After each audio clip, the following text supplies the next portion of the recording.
Hello दोस्तों, स्वागत है आपका सीजी पाठशाला में एडीओ के टेस्ट सीरीज में आजीविका के सब्जेक्ट में। आज हमारा टॉपिक रहेगा इकाई 5 बाजार। इससे पहले हमने इकाई 1 से लेकर 4 तक का एमसीक्यू क्वेश्चन कंप्लीट कर लिया है, जिसे आप चैनल के प्लेलिस्ट पर जाकर देख सकते हैं। इसके अलावा आपको वीडियो का पीडीएफ चाहिए तो आप हमारे टेलीग्राम चैनल में ज्वाइन हो सकते हैं, जिसका लिंक इस वीडियो के डिस्क्रिप्शन बॉक्स में दिया हुआ है। आइए अब बिना समय व्यर्थ किए आज का हमारा टॉपिक स्टार्ट करते हैं। इकाई 5 बाजार। पहला क्वेश्चन, वित्तीय बाजार के प्रमुख अंग है। पूछा जा रहा है वित्तीय बाजार के प्रमुख अंग कौन कौन से हैं। तो ऑप्शन ए मुद्रा बाजार, ऑप्शन बी पूंजी बाजार। तो हमारा आंसर इसमें ऑप्शन सी हो जाएगा। मुद्रा बाजार और पूंजी बाजार दोनों वित्तीय बाजार के प्रमुख अंग हैं। नेक्स्ट क्वेश्चन देखते हैं, पूंजी बाजार कितने प्रकार के होते हैं। पूंजी प्रकार कितने बाजार के होते हैं। तो पूंजी प्रकार बाजार 2 प्रकार के होते हैं। एक होता है प्राथमिक पूंजी बाजार और एक होता है द्वितीयक पूंजी बाजार। नेक्स्ट क्वेश्चन को डील करने से पहले हम आपको बता दें कि हमारे चैनल में छत्तीसगढ़ के इतिहास, भूगोल से संबंधित, पंचायती राज से संबंधित और बहुत सारे योजनाओं से संबंधित भी एमसीक्यू क्वेश्चन कराया गया है, तो आप उसे भी देखकर अपनी तैयारी को बेहतर बना सकते हैं। आइए नेक्स्ट क्वेश्चन देखते हैं। निम्नलिखित पूंजी बाजार है। निम्नलिखित पूंजी बाजार है तो प्राथमिक पूंजी बाजार और द्वितीयक पूंजी बाजार दोनों के दोनों है, इसलिए हमारा आंसर ऑप्शन सी हो जाएगा, ए और बी दोनों। नेक्स्ट क्वेश्चन, प्राथमिक बाजार से आशय है। प्राथमिक बाजार से क्या आशय है। तो प्राथमिक बाजार का मतलब होता है प्रतिभूतियों का पहली बार विक्रय। प्रतिभूतियों का पहली बार विक्रय प्राथमिक बाजार से आशय होता है। हमारा आंसर इसमें ऑप्शन ए हो जाएगा। नेक्स्ट क्वेश्चन देखते हैं। नेक्स्ट जो क्वेश्चन है कूट वाला है। पूंजी बाजार के निम्नलिखित वित्तीय उपकरण है। पूंजी बाजार के निम्नलिखित में से कौन कौन वित्तीय उपकरण है। तो शेयर, ऋण पत्र, बंधक पत्र और म्यूचुअल फंड, ये चारों के चारों ही जो है वित्तीय बाजार के उपकरण है, सॉरी पूंजी बाजार के उपकरण है, इसलिए हमारा आंसर इसमें ऑप्शन डी हो जाएगा। नेक्स्ट क्वेश्चन देखते हैं। निम्नलिखित में से कौन मुद्रा बाजार की विशेषताएं हैं। निम्नलिखित में से कौन कौन सी मुद्रा बाजार की विशेषताएं हैं। तो इसमें से अनुरक्षित साधन जो है वही मुद्रा बाजार की विशेषताएं हैं। मुद्रा बाजार में अनुरक्षित साधन, ये जो है इसकी विशेषता है। कुछ डाउट हो तो कमेंट जरूर कीजिएगा। नेक्स्ट क्वेश्चन देखते हैं। वह धन है जिसे भुगतानकर्ता और प्राप्तकर्ता के बीच विश्वास के कारण विनिमय के माध्यम के रूप में स्वीकार किया जाता है। वह कौन सा धन है जिसे भुगतानकर्ता और प्राप्तकर्ता के बीच विश्वास के कारण विनिमय के माध्यम के रूप में स्वीकार किया जाता है। तो वह धन प्रत्ययी मुद्रा है। प्रत्ययी मुद्रा जो है ऐसा धन है जिसे भुगतानकर्ता और प्राप्तकर्ता के बीच विश्वास के कारण विनिमय के माध्यम के रूप में स्वीकार किया जाता है। इसका डिटेल देख लेते हैं। वह धन जिसे भुगतानकर्ता और प्राप्तकर्ता के बीच विश्वास के कारण विनिमय के माध्यम के रूप में स्वीकार किया जाता है उसे प्रत्ययी मुद्रा कहते हैं। मोस्ट इंपॉर्टेंट, प्रत्ययी मुद्रा। नेक्स्ट क्वेश्चन देखते हैं। निम्नलिखित में से कौन भारतीय मौद्रिक नीति के बारे में निर्णय लेता है। निम्नलिखित में से कौन भारतीय मौद्रिक नीति के बारे में निर्णय लेता है। तो भारतीय रिजर्व बैंक जो है आरबीआई, वह भारतीय मौद्रिक नीति के बारे में निर्णय लेता है। हमारा आंसर ऑप्शन ए हो जाएगा। इसका डिटेल देख लेते हैं। भारतीय रिजर्व बैंक भारत में मौद्रिक नीति के बारे में निर्णय लेता है। आरबीआई भारत का केंद्रीय बैंक है और मौद्रिक नीति को नियंत्रित करने की जिम्मेदारी इसी की है। आरबीआई के बारे में याद रखिए, आरबीआई की स्थापना 1 अप्रैल 1935 में हुआ था और इसका राष्ट्रीयकरण जनवरी 1949 में हुआ था। आरबीआई का मुख्यालय वर्तमान में बंबई में है। इसके अलावा अगर आपको कुछ डाउट हो तो कमेंट जरूर कीजिए। आइए नेक्स्ट क्वेश्चन देखते हैं। मुद्रा की पूर्ति में परिवर्तन किसके द्वारा किया जाता है। मुद्रा की पूर्ति में परिवर्तन किसके द्वारा किया जाता है। ऑप्शन ए सरकार के द्वारा, ऑप्शन बी केंद्रीय बैंक के द्वारा, ऑप्शन सी वाणिज्यिक बैंक के द्वारा। तो ये तीनों के द्वारा जो है मुद्रा की पूर्ति में परिवर्तन किया जाता है, इसलिए हमारा आंसर ऑप्शन डी हो जाएगा, उपयुक्त सभी। नेक्स्ट क्वेश्चन देखते हैं। भारतीय रिजर्व बैंक के पास विभिन्न व्यावसायिक बैंकों की कुल जमा एवं आरक्षित राशि का निर्धारण क्या कहलाता है। भारतीय रिजर्व बैंक के पास विभिन्न व्यावसायिक बैंकों की कुल जमा एवं आरक्षित राशि का निर्धारण क्या कहलाता है। तो यह नगद आरक्षित अनुपात कहलाता है। हमारा आंसर ऑप्शन सी हो जाएगा, नगद आरक्षित अनुपात। भारतीय रिजर्व बैंक के पास रखे गए न्यूनतम रिजर्व को नगद आरक्षित अनुपात कहते हैं। यह विभिन्न व्यावसायिक बैंक की कुल जमा और आरक्षित राशि का निर्धारण करता है। नेक्स्ट क्वेश्चन, मुद्रास्फीति के कारण है। मुद्रास्फीति के क्या कारण है। ऑप्शन ए वस्तुओं का मूल्य बढ़ता है, ऑप्शन बी मुद्रा का मूल्य गिरता है। तो ये दोनों के दोनों ही कारण मुद्रास्फीति का है, इसलिए हमारा आंसर इसमें ऑप्शन डी हो जाएगा। मुद्रास्फीति के कारण वस्तुओं और सेवाओं की कीमत बढ़ती है और मुद्रा का मूल्य गिरता है। नेक्स्ट क्वेश्चन, सेबी का स्थापना कब हुआ था? सेबी का स्थापना कब हुआ था? तो सेबी का स्थापना 12 अप्रैल 1988 में हुआ था। हमारा आंसर इसमें ऑप्शन डी हो जाएगा। भारतीय प्रतिभूति विनिमय बोर्ड सेबी, सेबी का फुल फॉर्म क्या है? भारतीय प्रतिभूति विनिमय बोर्ड की स्थापना 12 अप्रैल 1988 को हुई थी। यह भारत सरकार के एक प्रस्ताव के एक गैर संवैधानिक निकाय के रूप में गठित किया गया था। इसे भारत सरकार के प्रस्ताव के एक गैर संवैधानिक निकाय के रूप में गठित किया गया था। इसे प्रस्ताव के द्वारा गठित किया गया, तो याद रखिए सेबी जो है गैर संवैधानिक निकाय है। इसे गैर संवैधानिक निकाय के रूप में गठित किया गया था। साल 1992 में नरसिम्हन समिति की सिफारिश पर वैधानिक मान्यता मिली। सेबी अधिनियम 1992 के तहत 30 जनवरी 1992 को इसे वैधानिक मान्यता मिली। याद रखिए इसकी स्थापना 12 अप्रैल 1988 में हो गई थी, लेकिन इसे वैधानिक मान्यता कब मिली? 30 जनवरी 1992 में। और किस समिति की सिफारिश पर? नरसिम्हन समिति की सिफारिश पर। मोस्ट इंपॉर्टेंट है, इसे याद रखिए। नेक्स्ट क्वेश्चन, सेबी का मुख्यालय कहाँ स्थित है? सेबी का मुख्यालय कहाँ स्थित है? तो यह मुंबई में स्थित है। हमारा आंसर ऑप्शन बी हो जाएगा। भारतीय प्रतिभूति विनिमय बोर्ड सेबी का मुख्यालय मुंबई के बांद्रा कुर्ला कॉम्प्लेक्स के व्यवसायिक क्षेत्र में है। बांद्रा कुर्ला कॉम्प्लेक्स के व्यवसायिक क्षेत्र में है। इसके अलावा 4 क्षेत्रीय कार्यालय है, दिल्ली, मुंबई, कोलकाता व चेन्नई। इसका क्षेत्रीय मुख्यालय कहाँ का है? दिल्ली में है, मुंबई में है, कोलकाता में है और चेन्नई में है। आइए नेक्स्ट क्वेश्चन देखते हैं। सेबी का क्षेत्रीय कार्यालय स्थित है। सेबी का जो क्षेत्रीय कार्यालय है वह कहाँ स्थित है? पहला दिल्ली में, मुंबई में, कोलकाता में, चेन्नई में। ये चारों जगह में इसका क्षेत्रीय कार्यालय स्थित है। हमारा आंसर ऑप्शन डी हो जाएगा। नेक्स्ट क्वेश्चन देखते हैं। सेबी का मुख्य कार्य है। सेबी का मुख्य कार्य क्या है? ऑप्शन ए शेयर बाजार को नियंत्रित करना, ऑप्शन बी शेयर बाजार की मान्यता प्रदान करना, शेयर बाजार को मान्यता प्रदान करना, ऑप्शन सी शेयर संबंधित अनियमित की जांच करना, शेयर संबंधित अनियमितता की जांच करना। तो ये तीनों के तीनों इसके मुख्य कार्य है। हमारा आंसर इसमें ऑप्शन डी हो जाएगा, उपरोक्त सभी। नेक्स्ट क्वेश्चन, सेबी के वर्तमान अध्यक्ष है। तो जब ये क्वेश्चन बना है, मतलब ये बुक जब प्रिंट हुआ है, तब सेबी के वर्तमान अध्यक्ष माधवीपुरी बुच थे, माधवीपुरी बुच। लेकिन अभी एग्जाम में अगर पूछा जाएगा तो वर्तमान का पूछा जाएगा।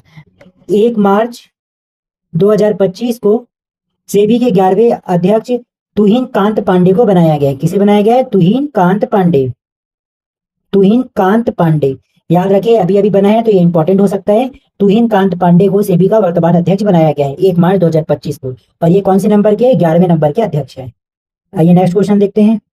सेबी के एक अध्यक्ष के अलावा अन्य कितने सदस्य हैं? सेबी के एक अध्यक्ष के अलावा और कितने सदस्य, ये पूछा गया है। तो सेबी के एक अध्यक्ष के अलावा 5 अन्य सदस्य होते हैं। हमारा आंसर ऑप्शन सी हो जाएगा। नेक्स्ट क्वेश्चन, रिजर्व बैंक ने मुद्रा की 4 मतलब मानक दिए हैं, जो कि M1, M2, M3 और M4 है। M1 में शामिल है। तो M1 में क्या शामिल है, ये पूछा गया है। भारतीय रिजर्व बैंक ने मुद्रा के 4 मानक दिए हैं, जो कि M1, M2, M3 और M4 है। उसमें M1 में क्या शामिल है, ये पूछा गया है। तो देखते हैं। ऑप्शन ए सी मतलब जनता के पास करेंसी, सी का मतलब करेंसी, जनता के पास करेंसी। ऑप्शन बी डी बैंकों द्वारा शुद्ध मांग जमा, बैंकों द्वारा शुद्ध मांग जमा। Option C OD reserve bank के पास अन्य जमा, रिजर्व बैंक के पास अन्य जमा। तो ये तीनों की तीनों जो है M1 में शामिल है, इसलिए हमारा आंसर ऑप्शन डी हो जाएगा। नेक्स्ट क्वेश्चन देखते हैं। मुद्रा के स्थैतिक और गत्यात्मक कार्यों का विभाजन किसने किया? स्थैतिक और गत्यात्मक कार्यों का विभाजन किसने किया? तो ये रेगनर फ्रीस ने किया। हमारा आंसर इसमें ऑप्शन ए हो जाएगा। मुद्रा के स्थैतिक और गत्यात्मक कार्यों का विभाजन रेगनर फ्रीस ने किया था। नेक्स्ट क्वेश्चन, निम्नलिखित में से कौन सा मुद्रा कार्य नहीं है? निम्नलिखित में से कौन सा मुद्रा का कार्य नहीं है? तो कीमत स्थिरता मुद्रा का कार्य नहीं है। हमारा आंसर ऑप्शन बी हो जाएगा। इसका डिटेल देख लेते हैं। मुद्रा का कार्य नहीं है कीमत स्थिरता। मुद्रा के 3 कार्य हैं। पहला विनिमय का माध्यम, दूसरा मूल्य का भंडारण, तीसरा लेखांकन की इकाई। ये 3 जो है मुद्रा के कार्य है, इसे आप याद रखिए। विनिमय का माध्यम, मूल्य का भंडारण, लेखांकन की इकाई। नेक्स्ट क्वेश्चन, जनता अथवा सामान्य आदमी का बैंक कौन सा है? जनता अथवा सामान्य आदमी का बैंक कौन सा है? तो ये व्यापारिक बैंक होता है। हमारा आंसर ऑप्शन ए हो जाएगा। नेक्स्ट क्वेश्चन देखते हैं, व्यापारिक बैंक के प्राथमिक कार्य है। व्यापारिक बैंक के प्राथमिक कार्य क्या क्या है? ऑप्शन ए जमाएं स्वीकार करना, ऑप्शन बी ऋण देना, ऑप्शन सी साख निर्माण करना। तो ये तीनों की तीनों व्यापारिक बैंक के प्राथमिक कार्य। हमारा आंसर ऑप्शन डी हो जाएगा। व्यापारिक बैंक के प्राथमिक कार्य जमा स्वीकार करना, ऋण देना, बंधक, नकदी उधार, ओवरड्राफ्ट और बिल डिस्काउंटिंग प्रदान करना। नेक्स्ट क्वेश्चन, व्यापारिक बैंक द्वारा स्वीकार की जाने वाली प्रमुख जमाएं कौन सी है? व्यापारिक बैंक द्वारा स्वीकार की जाने वाली प्रमुख जमाएं कौन सी है? ऑप्शन ए चालू जमा, ऑप्शन बी बचत जमा, ऑप्शन सी सावधिक जमा, ऑप्शन डी इनमें से कोई नहीं। तो व्यापारिक बैंक द्वारा स्वीकार की जाने वाली प्रमुख जमाएं ये तीनों के तीनों हैं।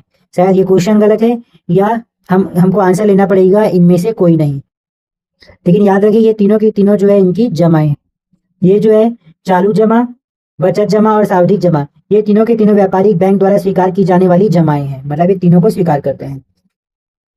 देखो, व्यापारिक बैंक बचत जमा, चालू जमा और सावधि जमा जैसी कई तरह की जमाएं स्वीकार करती हैं। तो इसमें एक से ज्यादा आंसर हो जाएगा, शायद ये विलुप्त हो जाएगा या इसका आंसर ऑप्शन डी देख सकते हैं। ध्यान रखिए इसको। नेक्स्ट क्वेश्चन, व्यापारिक बैंक निम्नलिखित में से किस प्रकार के ऋण देते हैं? व्यापारिक बैंक निम्नलिखित में से कौन से प्रकार के ऋण देते हैं? ऑप्शन ए नगद साख, ऑप्शन बी अधिविकर्ष, ऑप्शन सी ऋण एवं अग्रिम। तो ये तीनों के तीनों तरीके के ऋण देते हैं, इसलिए हमारा आंसर ऑप्शन डी हो जाएगा। नेक्स्ट क्वेश्चन देखते हैं, व्यापारिक बैंकों के गौण कार्य के अंतर्गत निम्नलिखित में से किसे शामिल किया जाता है? व्यापारिक बैंकों के गौण कार्य के अंतर्गत निम्नलिखित में से किसे शामिल किया जाता है? ऑप्शन ए एजेंट के रूप में कार्य, ऑप्शन बी सामान्य उपयोगिता के कार्य, ऑप्शन सी सामाजिक कार्य। तो ये तीनों के तीनों जो है शामिल किए जाते हैं, इसलिए हमारा आंसर इसमें भी ऑप्शन डी हो जाएगा। नेक्स्ट क्वेश्चन देखते हैं, व्यावसायिक बैंक का एजेंसी क्या है? व्यावसायिक बैंक का एजेंसी क्या है? तो ट्रस्टी का कार्य करना, ये जो है व्यावसायिक बैंक का एजेंसी है। हमारा आंसर ऑप्शन सी हो जाएगा, ट्रस्टी का कार्य करना। नेक्स्ट क्वेश्चन, साख गुणक होता है, साख गुणक होता है, तो इन चारों में से साख गुणक कौन सा है? तो 1/CRR जो है साख गुणक होता है। हमारा आंसर ऑप्शन ए हो जाएगा। नेक्स्ट क्वेश्चन, वस्तु विनिमय प्रणाली की आवश्यक शर्तें कौन सी है?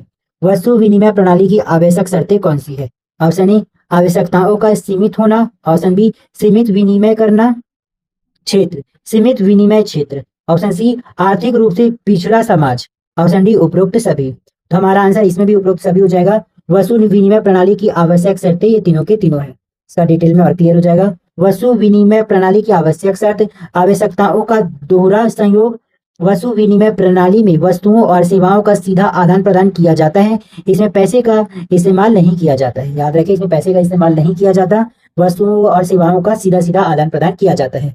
नेक्स्ट क्वेश्चन देखते हैं, वस्तु विनिमय प्रणाली के निम्नलिखित में से कौन सा लाभ है? वस्तु विनिमय प्रणाली के निम्नलिखित में से कौन सा लाभ है?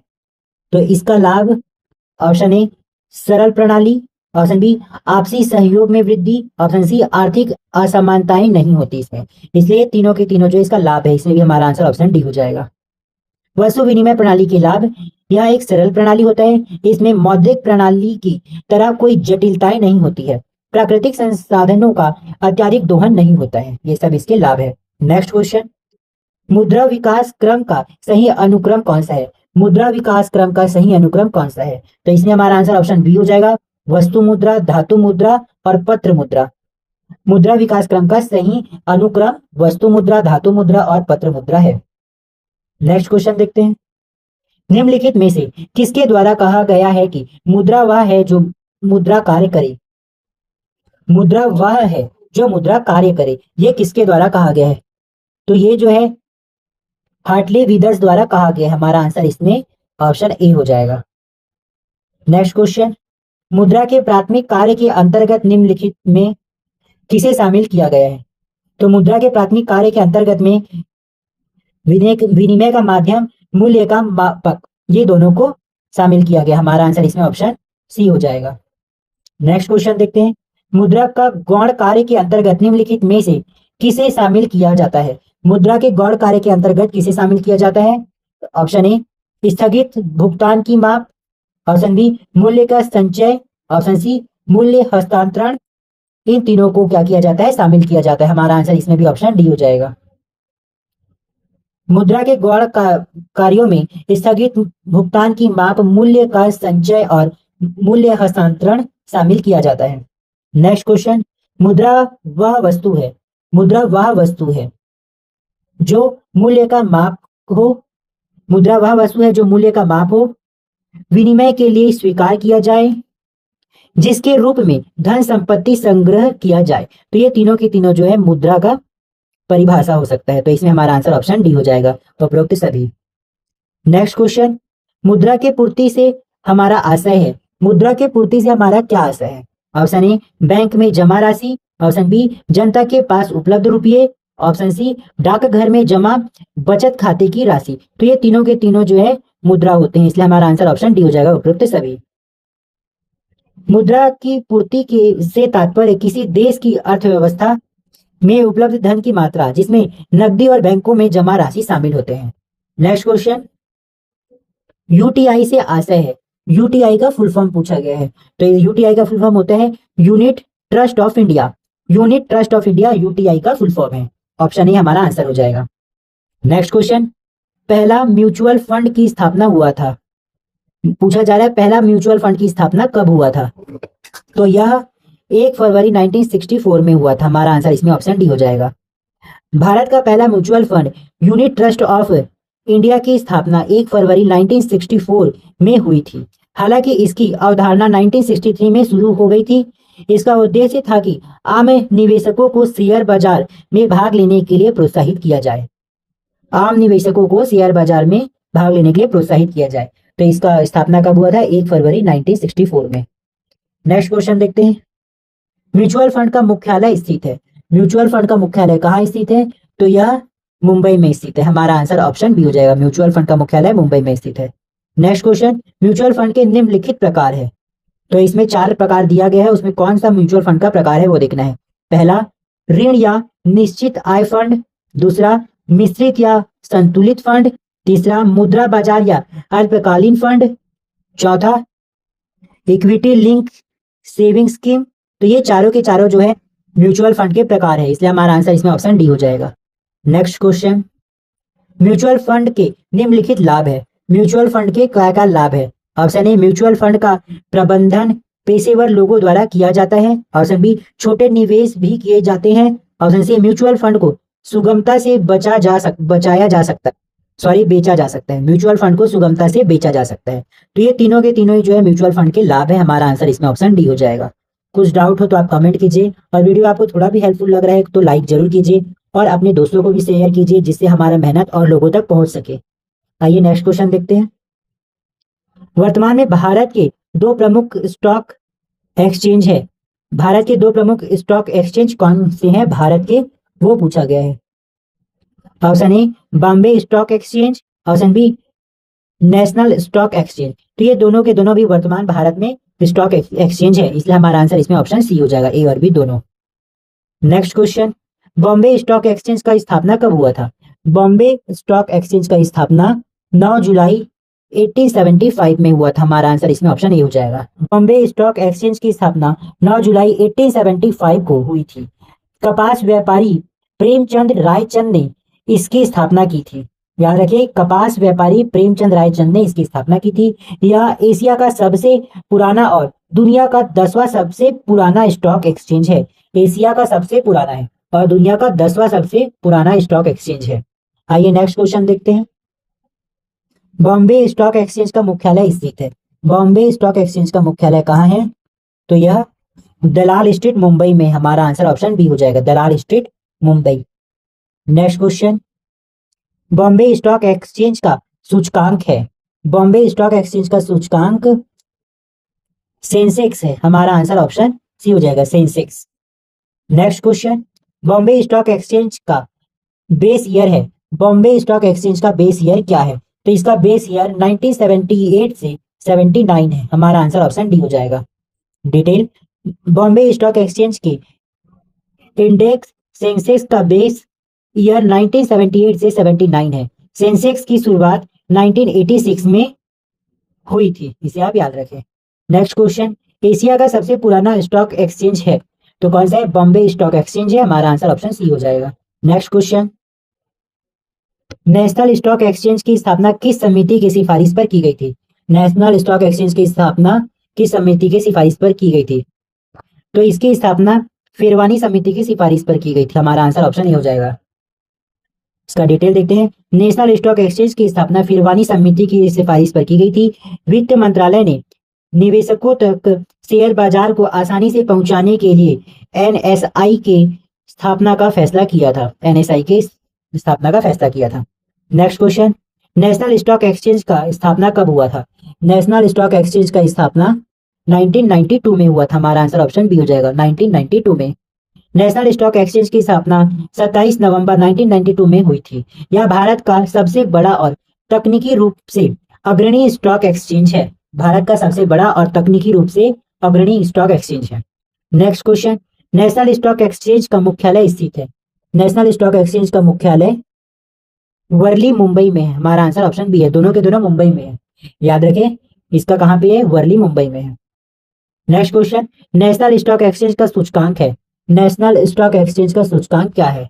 Option A Sensex, option B Nifty, option C Victy, option D fifty.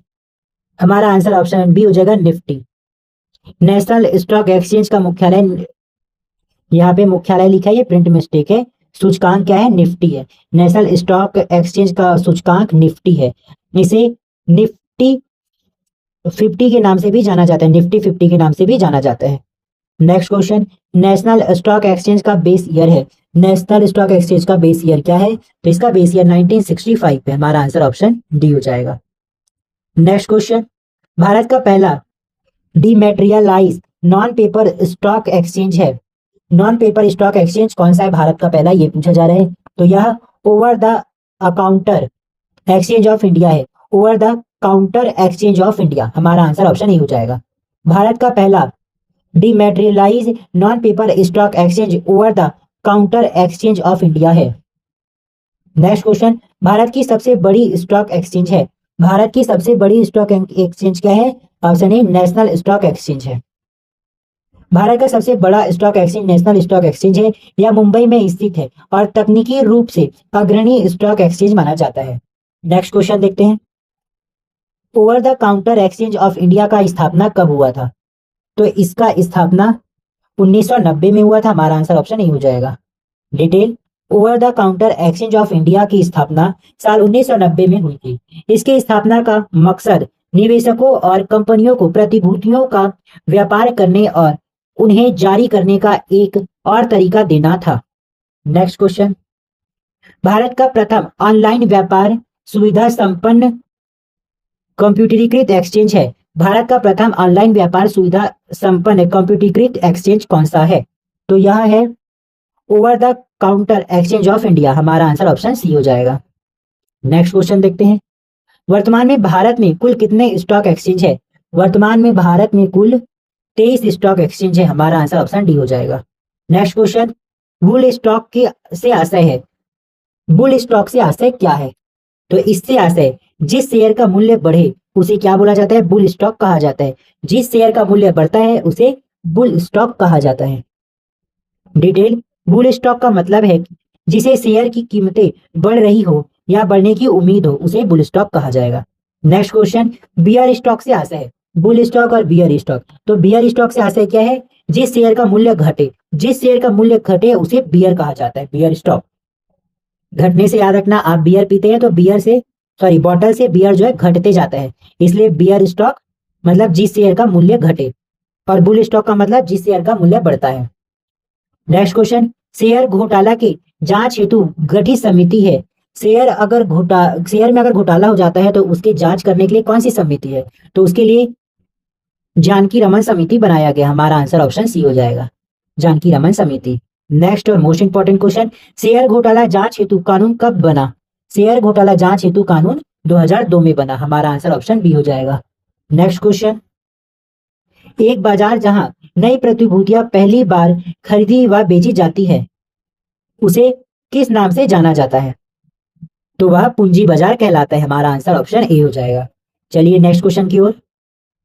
अगर आपको वीडियो हेल्पफुल लग रहा है तो लाइक जरूर कीजिए और अपने दोस्तों को भी शेयर कीजिए, जिससे हमारा मेहनत उन तक भी पहुंच सके। और नए व्यूवर्स हो तो सब्सक्राइब जरूर कीजिएगा, जिससे हमें मोटिवेशन मिले। और कुछ भी डाउट हो, थोड़ा सा भी डाउट हो तो आप कमेंट जरूर कीजिए, हम आपका डाउट जरूर क्लियर करेंगे। आइए नेक्स्ट क्वेश्चन देखते हैं। बॉम्बे स्टॉक एक्सचेंज का क्या सूचकांक है? बॉम्बे स्टॉक एक्सचेंज का क्या सूचकांक है? तो यह रिपीटेड क्वेश्चन है। तो इसका सूचकांक क्या था? सेंसेक्स था। सेंसेक्स, जो इन चारों ऑप्शन में नहीं दिया है, तो हमारा आंसर इसमें ऑप्शन ई हो जाएगा। आइए डिटेल देखते हैं। नाडसेक अमेरिका का, डी जोन्स न्यूयॉर्क का, निक्की टोक्यो का शेयर सूचकांक है। भारत में बॉम्बे स्टॉक एक्सचेंज एवं राष्ट्रीय स्टॉक एक्सचेंज मुंबई में स्थित है। बॉम्बे स्टॉक एक्सचेंज का सूचकांक सेंसेक्स है। Sensex Sensex next question. Bharat में म्यूचुअल फंड के निम्नलिखित में से किसके द्वारा नियंत्रित किया जाता है? म्यूचुअल फंड किसके द्वारा नियंत्रित किया जाता है? तो इसे सेबी के द्वारा नियंत्रित किया जाता है। हमारा आंसर ऑप्शन बी हो जाएगा। Next question. भारत में म्यूचुअल फंड और शेयर बाजार के लिए नियामक प्राधिकरण निम्नलिखित में से कौन है? नियामक प्राधिकरण कौन है? तो इसका नियामक प्राधिकरण भारतीय प्रतिभूति एवं विनिमय बोर्ड सेबी है। हमारा आंसर ऑप्शन डी हो जाएगा। नेक्स्ट क्वेश्चन देखते हैं। निम्नलिखित में से कौन सी जोड़ी आर्थिक शब्दावली एवं उसका अर्थ सुमेलित है? आर्थिक शब्दावली और उसका अर्थ सुमेलित कौन सा है, ये पूछा गया है। ऑप्शन ए डिबेंचर, कंपनी के द्वारा शेयर जारी करना, तो ये गलत है। ऑप्शन बी राइट से इश्यू, सरकार द्वारा जनता से ऋण लेना, ये भी गलत है, सुमेलित नहीं है।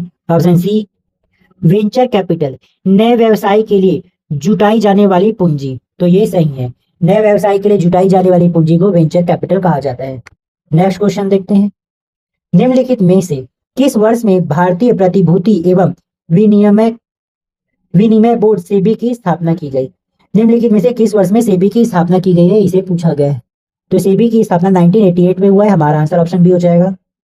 सेबी की स्थापना 12 अप्रैल 1988 को किया गया था, जबकि इसे वैधानिक दर्जा 30 जनवरी 1992 को दिया गया। दोनों याद रखें, वैधानिक दर्जा और स्थापना 12 अप्रैल 1988 और 30 जनवरी 1992 को वैधानिक दर्जा।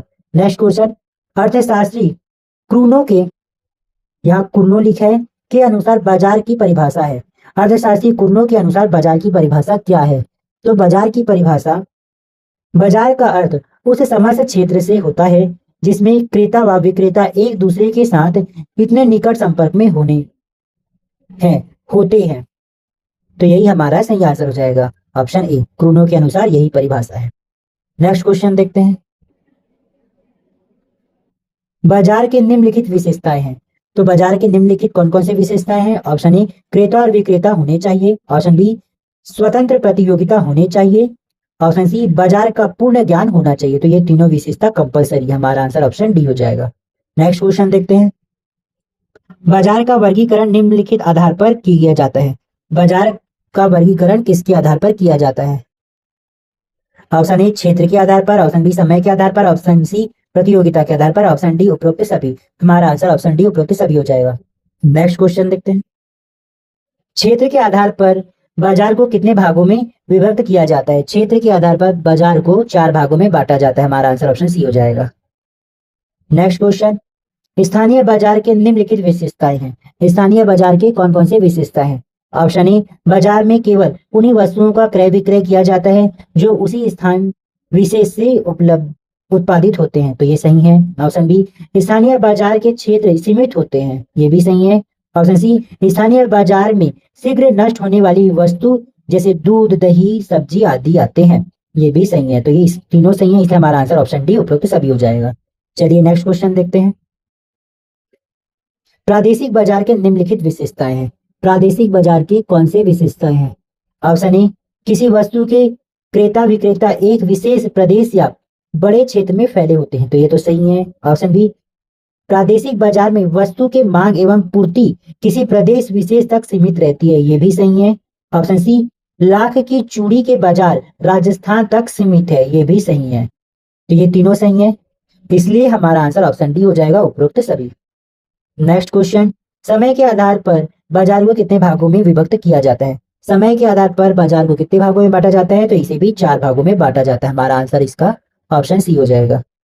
नेक्स्ट क्वेश्चन, समय के आधार पर बाजार के निम्नलिखित प्रकार है। समय के आधार पर बाजार के कौन कौन से प्रकार हैं? ऑप्शन ए अति अल्पकालीन बाजार, ऑप्शन बी अल्पकालीन बाजार, ऑप्शन सी सॉरी ऑप्शन नहीं है, नंबर है। पहला है अति अल्पकालीन बाजार, दूसरा अल्पकालीन बाजार, तीसरा दीर्घकालीन बाजार, चौथा अति दीर्घकालीन बाजार।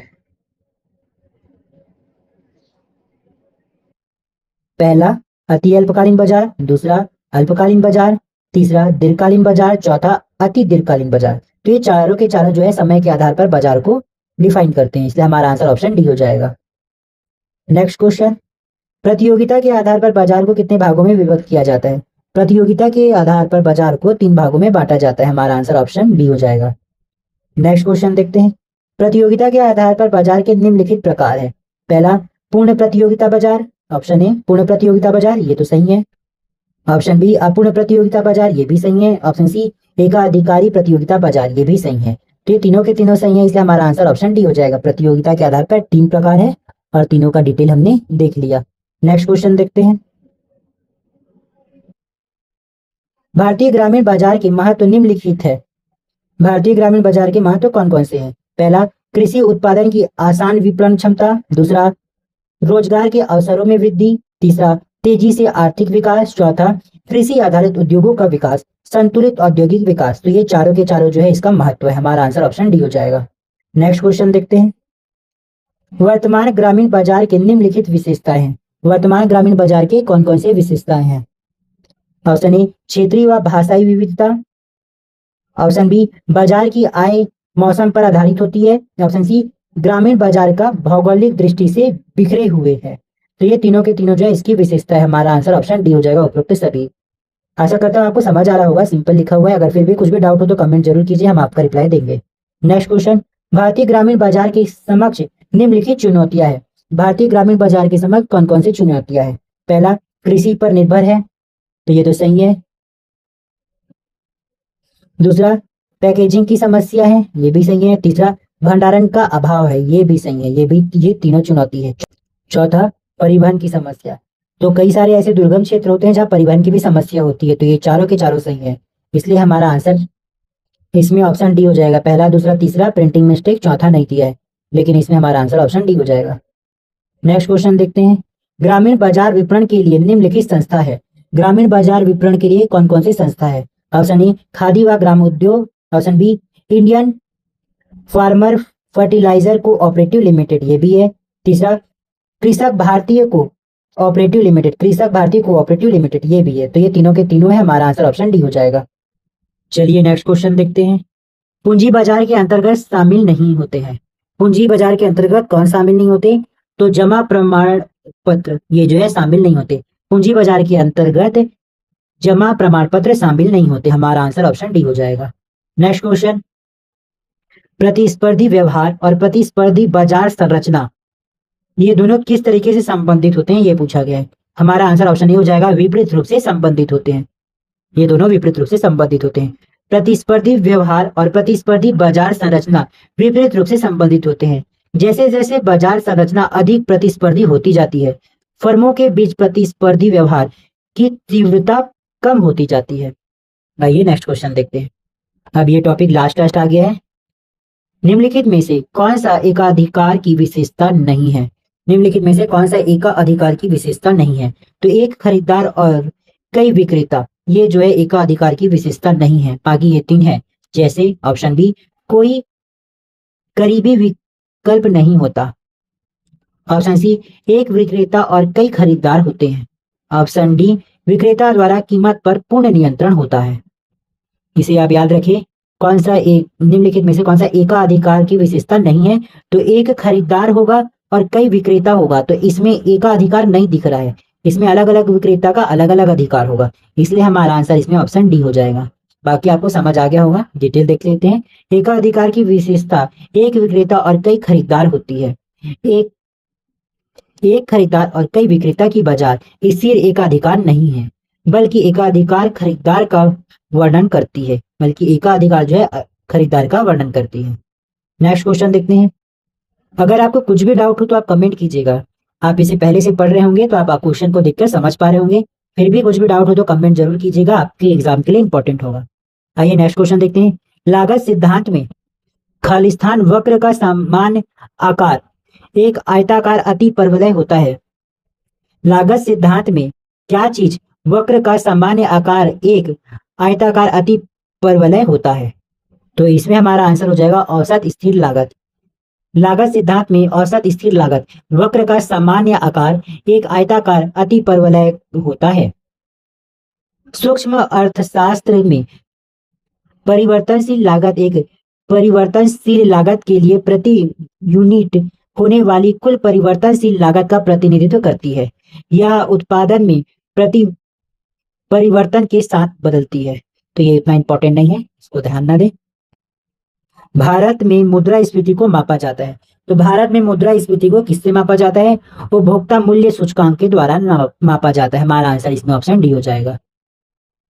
सीपीआई एक मात्रक है जो खुदरा उपभोक्ताओं द्वारा उपभोग की जाने वाली वस्तुओं के मूल्य स्तर में बदलाव को मापता है, जो अर्थव्यवस्था के मांग पक्ष पर है।